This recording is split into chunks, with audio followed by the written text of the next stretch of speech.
The town of Lenoir has always been a busy place.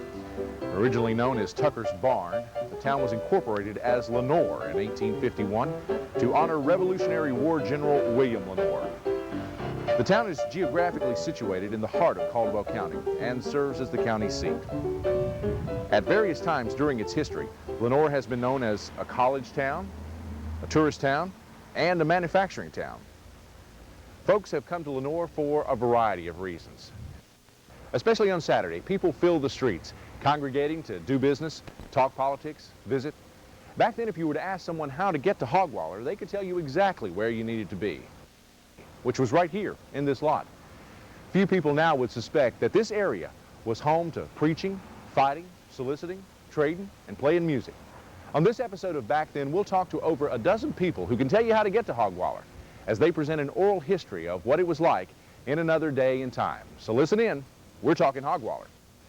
Hog Waller was the big, empty back lot from Smithey's department store. It stretched from Boundary Street to Church Street. And Church Street seemed to get the name Hog Waller. I guess more activity went on at that side of the lot. Now, as to when the date, no one seemed to know when it became Hog Waller. When I made my first trip to Lenoir in a covered wagon when I was about 6 years old, it took a whole day to come from Watauga County and a whole day to go back. My father would bring a load of apples, potatoes to sell along the way and to the merchants in the city. And we camped in the back lot, which at that time was known as Efrid's back lot. But Hog Waller, because there were so many that gathered there, kind of like at the flea, that was like our modern day flea market. That was then the only place that the farmers and people could collect and sell their produce from their farms, trade animals, and where other people would come in here selling all kind of trinkets or whatever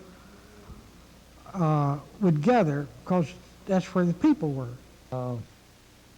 There used to be a little old streetcar on the street right above, the cross street, above Smithey's.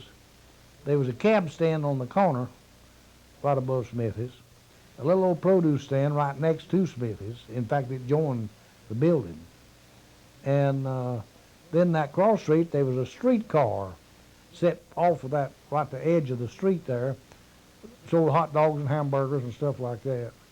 I remember that. I remember eating there. You get a short order of mashed potatoes and stewed beef, sort of an oval-shaped plate for a quarter. Hog Waller back there it wasn't paved. It was all dirt, big mud hole right in the middle of it.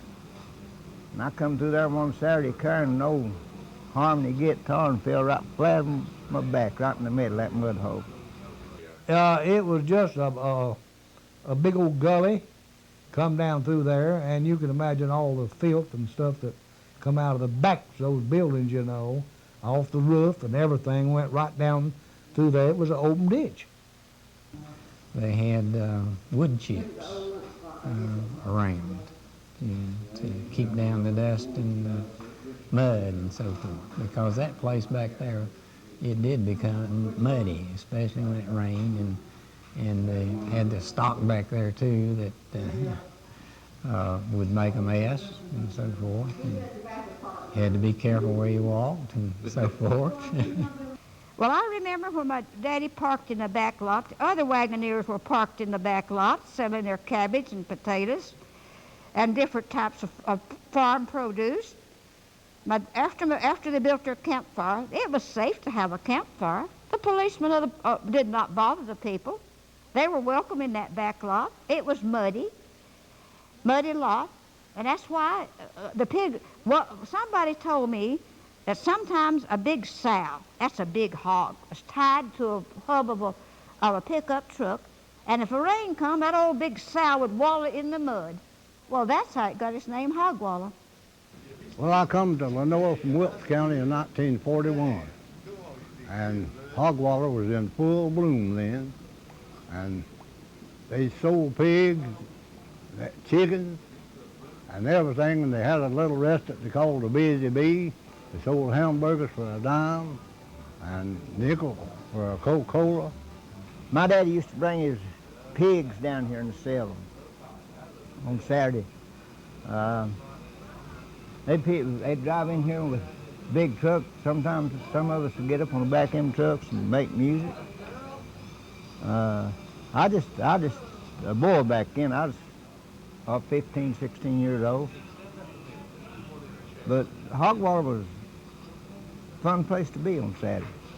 I think the man was from Shelby, came every week with a truck, and he had pigs that he sold, which I think really what got the name of Hog Waller. And the other people was there too, but this one man came every week. You could buy more than a hog in Hog Waller. As a matter of fact, a little bit of everything was on sale. And while Saturday was a big shopping day in Lenoir, and stores like Smithey's and Bernhardt-Seagle's, whose back door opened to Hog Waller, were doing big business on that day, so were the merchants who crowded into this lot. Most of the time, the crowd was there on Saturdays because that was a day that seemed like everybody came to town on Saturday. It was real crowded in the streets of Lenoir. And I remember that there were a lot of people that would gather there, bring their horses and wagons. And you had a lot of visiting going on. A lot of people, that was their social life. They came in and stood around on the streets, and different people, you know, who they knew would come along and they would visit on Saturdays. It was a very social day as well as a shopping day. And I remember the chickens in the coops and the cows on the trucks and the rabbits in the cages, and roosters are crowing too. You know, for a little teeny girl, that was something special. The street was full of people. The lot was too. They was looking at the horses and cows. They'd bring cows over there sometime. I've seen them bring them in there lead them with a rope, sell them, yeah. They'd sit around and whittle, you know, with old knives and spit snuff and chewing tobacco, you know. And they could almost sing a tune with it when, when they was chewing and dipping and all like that. And Daddy would talk and talk and talk, and I'd say, "Let's go, Daddy, let's go." But he wanted to talk. And then they had this big old long streetcar that had those good hot dogs and hamburgers, and the Mabe sisters, I think, was who ran it. But you could get a good sandwich in there, you know, it's real good. People brought so many different things into market to sell from the county. Some would bring in their chickens. Others would bring in pickup loads of pigs, 2 or 3 crates high. Well, I lived out there on a little farm, and my daddy would sell butter, eggs, and stove wood. Everybody cooked with a wood stove back then, you know. And he'd sell a whole wagon bed full of wood for $1.50. I'd help him cut the wood.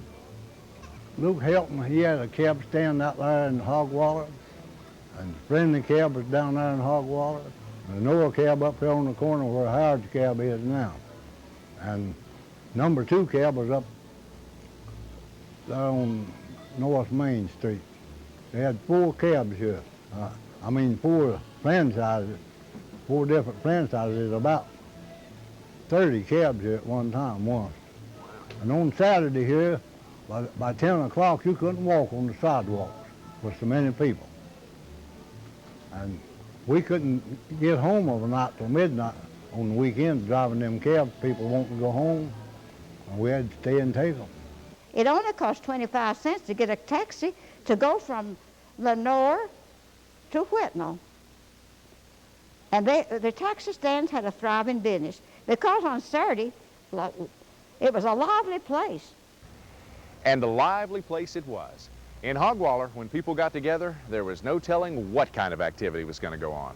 It was busy. There were always people coming and going, and I think maybe some unsavory business went on down there, possibly some drinking and fighting.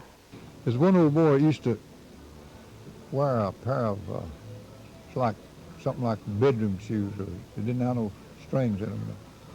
And there's one guy, they got into a fight, and this guy hit him, and he seemed like he just come out of them shoes and left them sitting there. Knocked him about 6 feet across. I never will forget that. I was just a boy. Scared me. There's 4 special women hung around now. I don't know what I ought to call their name. I ain't gonna call their last name, but I know a lot of people will remember them. I think they're all dead now. And one of them name was Cokie, one Rosie, one Goldie, and one Pearl. I know people will remember them. About the only thing it was back then, a little bit of white lightning and a little bit of beer. I had an uncle that loved to get about 2/3 drunk and come out there and dance, but we had a good time. Well, I recall that there's one man had quite a crowd of children, 8 or 10. At that time, he was working in one of the furniture stores. I don't recall which one. Of course, his salary wasn't very big, so he wanted to supplement his salary, and since he lived on the Wilkesboro Highway near Wilkes County, he was a part-time bootlegger. As the story goes, he would come to town in his pickup truck on Saturday with a great big shoebox. Now, it wasn't a lady's shoebox, it was a man's shoebox. He'd bring his liquor from Wilkes County, those flat bottles in which the liquor was stored, and pack them in that shoebox and walk through Hog Waller and sell his liquor. That supplemented his salary. You could buy about anything you wanted down there. Liquor, they sold liquor down there too, because I got some down there. So I had it piled up behind his business. You could get a pop bottle full for about a quarter. So many funny things happened in Hog Waller. Mothers would not allow their girls to go down the street. That was during the wartime, because some things went on there that the parents disapproved of. They say if you go to town, you walk the streets and window shop, but do stay out of Hog Waller. And of course, none of the girls ever went down there unless they, with their parents, had come in on the wagon or something like that. And then the women normally would take the girls and go out shopping at the ladies' stores and different places, but they would never hang around there. You didn't see nothing like that, you know. The only time they'd go in there is to go in and get on the wagon and go home. We went around, all the way around the block to go to eat, because we walked over to Davalt's to eat. But we went all the way around up through by the square and back down to Davalt's to avoid Hog Waller, and we never cut through. You just didn't. We could go across the street. There was what they call a little diner across the street there, and Sadie Mabe run this little diner with Mr. Faldman owned it, and then Sadie Mabe worked there, and then later she married Mr. Faldman. And we could go over to the diner to get us something to eat, but we couldn't eat over there. We had to bring it back. I do remember when I was about 10 years old, I spent a lot of time at Smithey's store because my father was the manager there. And I decided to walk up Hog Waller one day. And I had seen some gypsies from the windows of Smithey's, the back windows of Smithey's. You could look out over the entire lot from those windows. And I saw something that looked like gypsies, and I wanted a closer look. So I remember walking down that street, stopping on the sidewalk and watching. And one of the gypsies called to me, "What do you want?" And it kind of scared me. I said nothing, and I went back to Smithey's very quickly, never telling my daddy that I had walked down Hog Waller. But you did not see ladies walking down that street. There were a lot of positive reasons to take a walk down into Hog Waller, though. Music came from a variety of players, evangelism from a variety of preachers. A lot of people like to come out there and hear me pick. I don't know, not being able to see, I don't know what all else was around there, but just mainly a sort of a back lot where there was a cab stand and close by a little hamburger joint. Usually I'd come down there on Saturdays, play. Sometimes another fella, Paul Greer, would come and we'd pick some together, and then sometimes some of the other boys would come around.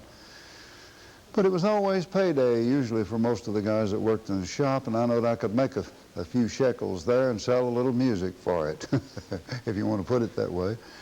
So I used to have a mighty good time playing music over there. Met a lot of people, and a lot of people still refer to it, especially people around here and around the western part of the state up here. I remember coming by there and hearing me play. It was before I had a career. I hadn't even played with the local dance band in the 50s at that time. Wasn't even playing any of the rockabilly stuff. Hadn't even come out then. Actually, maybe it was getting into the edge of it, but and I'd never played an electric guitar to speak of up to then. There would be groups down there with banjos and the guitar and the, as the old boy says, the squeeze box, which is accordion. They would, groups get together and they'd pass the hat and for money, and then the preachers would get them to play religious people and religious songs, and they would go to, get them all to singing, and it was just so much going on there. Everybody doing their thing. One time, one incident I remember especially, I'd done unusually well, and I must have had quite a few quarters and 50 cents in the pocket of a little jacket I had on. It was getting down to fall, kind of cool. I went in that little hamburger joint, and a policeman came in there to give him a hamburger, and he bumped my pocket, and he said, "Lord, I thought you had a gun in there." I said, "No, but let me buy you a hamburger." I don't remember the guy's name. He laughed. He said, "No." I said, "Son, if I carried a gun, I might shoot the wrong man." Men brought their guitars in, dressed as cowboys, and one man, a Mr.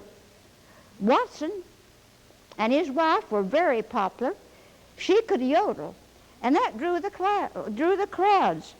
There was a fiddler around that lived around Lenoir here, R.G. Watson.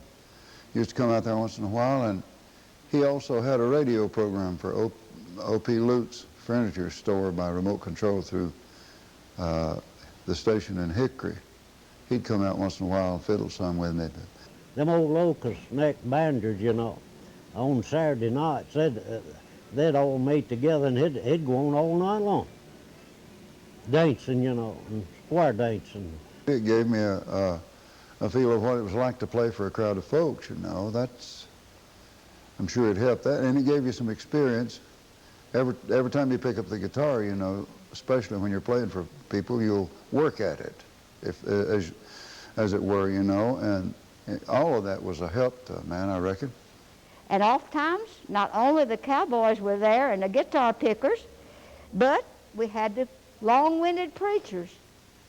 The preachers would preach, and sometimes they'd take up a collection. One man said he opposed to that. The preachers opening their Bible and wanting the nickels and dimes.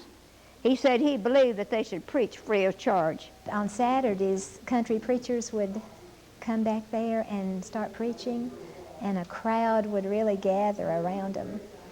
And I like to watch from the windows because I grew up a Lutheran, and Lutheran church services are structured. And this, of course, was not structured preaching, and it fascinated me. I would see them preaching. They would yell when they preached, and I would see people around them start shaking and quaking and fall to the ground, and dogs would howl. And I remember my father would walk by and say, "Come on away from those windows. You don't need to be watching this." They had preaching over there in Sledgehammer Charlie, which was later known as the Parson of the Hills, preached over there about every Saturday. And he would go up on the street and he would tell people that he was going to wrestle a bear in the back lot to get them to come down. This is just a meeting place for everybody. And of course you had your traveling preachers that would be preaching. You might have one hollering on that end of the lot and one down on that end of the lot, and some of them walking through the crowd, talking to people. And it was just a place to meet. Given the informal nature of the area, anything was possible here. And as we've seen, some people shared common experiences in Hog Waller. But then again, some tell stories that are quite unique. I tried, in later years, I tried to get John, and I think it would have been a godsend if they'd have done it. I tried to get him to buy that lot and make it an exclusive Smithey lot. especially after the parking meters started coming down our way, you know. I told him, I said, now we're going to be ticket out. And I tried to get him to buy that lot, or see if he could buy it, and run an escalator from the lot up into the main part of the store. I said, people come from miles just to ride that escalator, because there's not one in town. And I said, they'd come from miles just to ride that escalator, and they would. But he didn't seem interested, and I knew what would happen. I mean, it was inevitable. And it wasn't no time till they'd park out front, you know, and the cop would come along and give them a ticket. Well, they'd blame the store, you know, and it was them. I remember they hired a man one time to stand out there and tell the people if they double park there, that the cops would give them a ticket.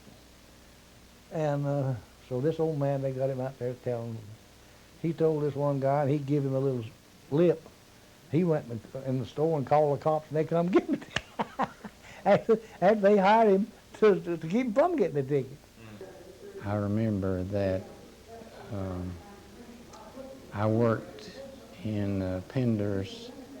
It was a grocery chain. It was a small grocery chain out of Atlanta, Georgia.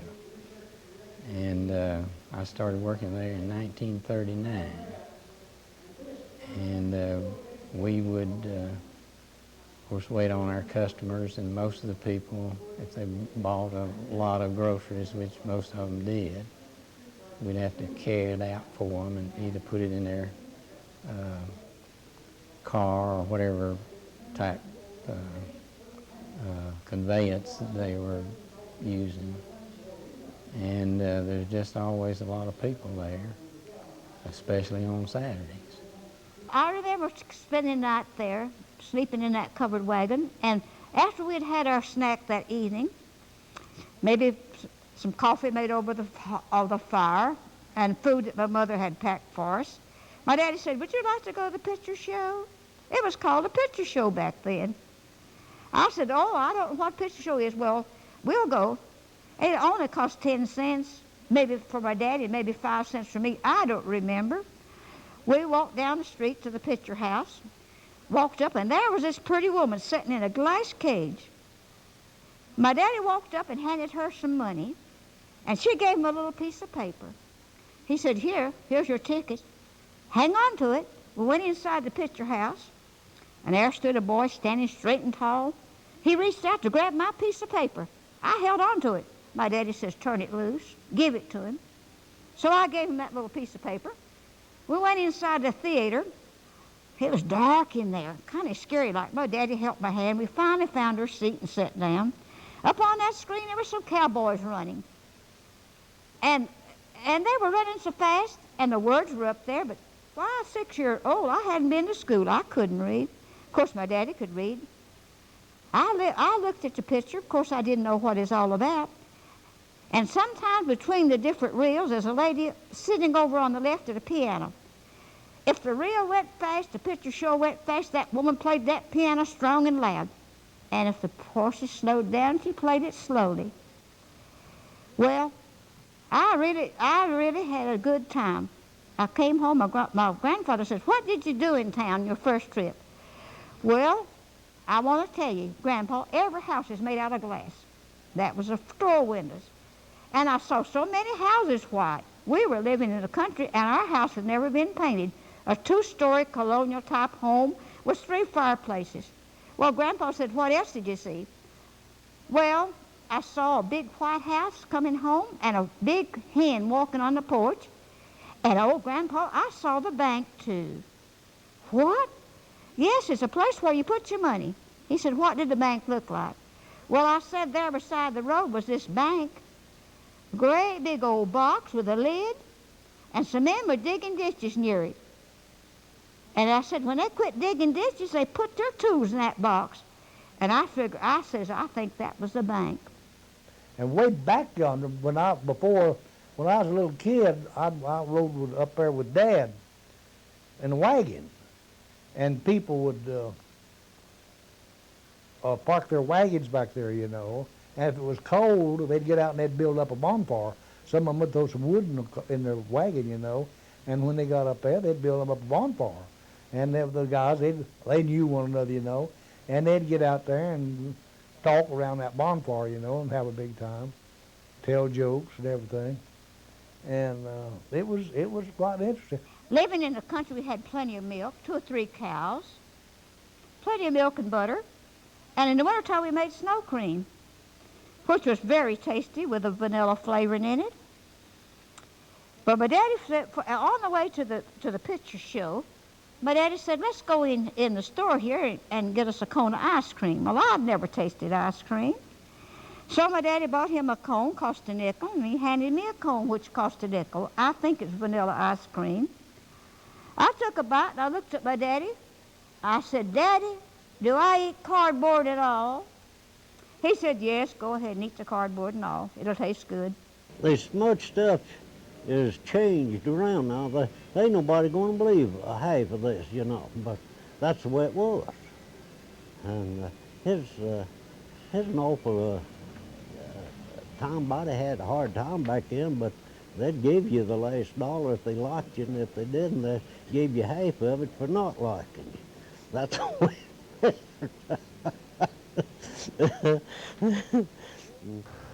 A lot of different experiences to come out of a little place like this. By the mid-1960s, Belk Department Store had purchased Hog Waller to accommodate its driving customers. Times change, and so do ways of life. But the experiences of what was at one time Efrid's backlot go a long way towards telling us what life was like in Lenoir back then.